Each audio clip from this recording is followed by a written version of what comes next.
It's time for Sundays on Mondays, a weekly show featuring pastors and church leaders from Alliance and surrounding areas. If you'd like to get to know more about our local religious community, stay tuned for Sundays on Mondays. And now here's your host, Geno Myers. Hello and welcome to Sundays on Mondays. This is a new show that's going to get you to know your pastors, your area youth groups, your ministers, and your choir directors more better than you already know them. If you know of anyone that I'm not going to interview, please let me know and call me here at 330-821-2100, extension 2253. But today we have a very special guest all the way from Warren, Ohio, Superintendent Administrative Melvin Howard, Sr., right? From Warren, Ohio, and he is the pastor of St. James Church of God in Christ. We're going to get to know him a little better than what I know him as. He is a great friend of my dad, Pastor Myers. It's good to have you here. Good to be here. Good to be here. Now, how long have you been in the ministry? Too long. I've been in the ministry about 15 years. I've pastored, and I began pastoring after the death of my father, and it's been quite an experience. I'm married. I married a girl from Alliance, matter of fact, and by the name of Betty Merrill. I have 3 children, Danita, Melvin. Melvin is a musician. Danita sings, and Travis is going to be a surgeon. And he's married to a doctor. So I'm pretty busy. Usually I do about 3 or 4 sermons a week. So you can know that I won't be long today because I've been preaching all week. Right. But we appreciate you having us here. And I did radio and TV for about 30 years. So I can appreciate being here with you, and I think it's a great experience for you. Anything else? You ain't getting off that easy. You ain't getting off that easy. Great, I ain't asked one question yet, but all right. Now that you got that out the way, that you have a wife and 3 kids, Yeah. what made you want to start getting into ministry? Well, I'll tell you the truth. I was a boy preacher, imitated preachers, until one day I didn't know I was imitating my own calling until years later when I accepted the calling. I thought I would be a football player. I played football, baseball, most sports.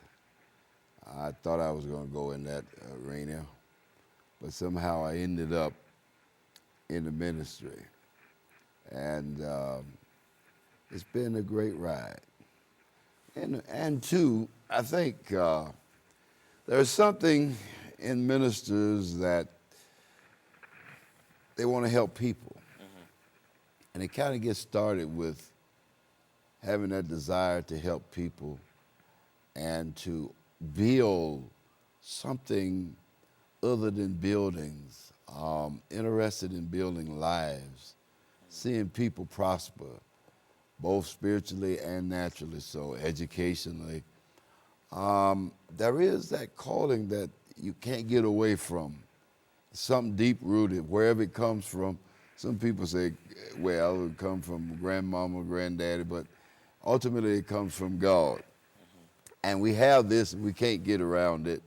We can't get over it, so we battle with it until we say yes. Right. Some say yes soon, some say yes, no. I don't say that's the only way people accept a calling, but that's the way I know of the calling. Geno? So, do you think for a pastor to get his calling, it's because his father was a pastor, and his father was a pastor? Do you think it's just gonna come to him just because of that path?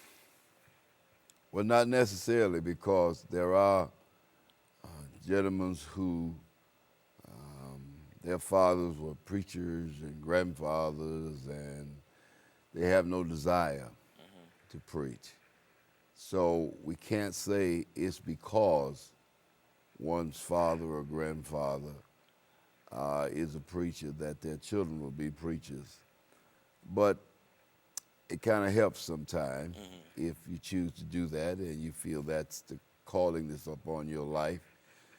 Then you do have some experience. I had some experience. My dad pastored for 60, 70 years, I suppose. Built many churches. So I've been around the country and in that field for a long time. See, because the reason I asked that question was because, you know, they got that saying, preacher's kids is always the worst ones. Yeah, Geno, you gonna preach. They always say the preacher's kids I is the know you worst getting ones. scared. You No? getting scared. I know you getting scared that calling is gonna be on you. All right, I hear you. No, but I'm serious. You know how they say it because, all right, I ain't gonna say names, but they say certain pastors' kids be the ones out there doing the wrong with their kids and such and such, but they gonna end up being a preacher one day. You know what I'm saying? Yeah, I got you.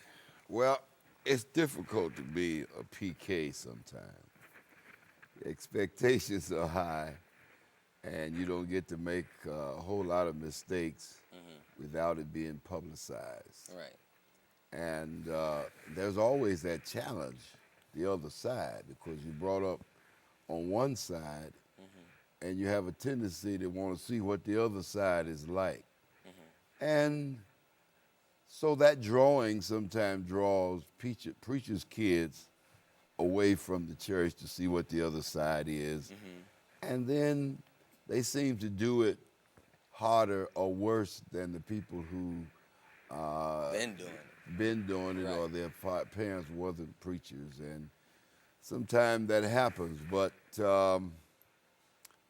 they do say sometimes preacher kids are bad. They get a late start and they try to take it all in at one time and get lost. Right.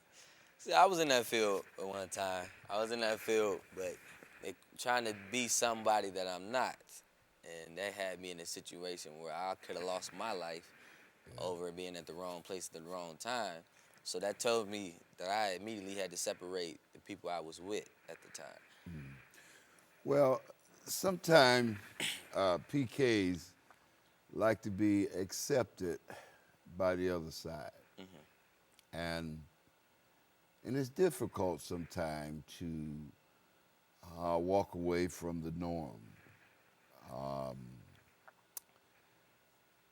Everybody want to be liked and want to be a part of the group.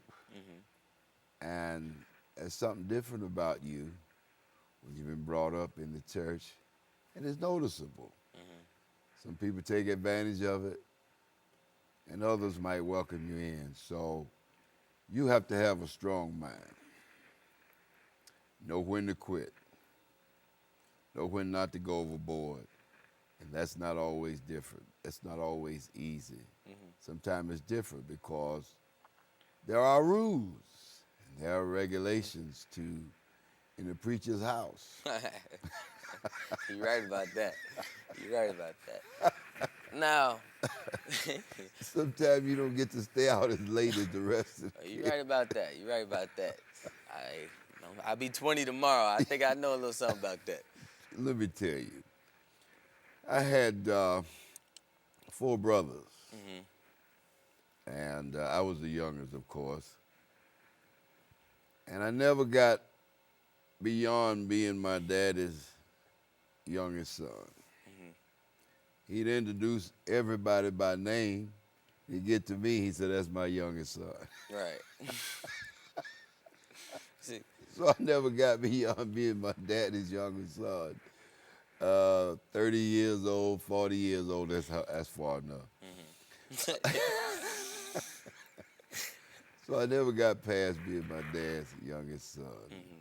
So he always treated me like that. And that was good.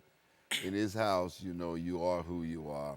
And they have great expectations. I think that all young people should respect the rules of their families.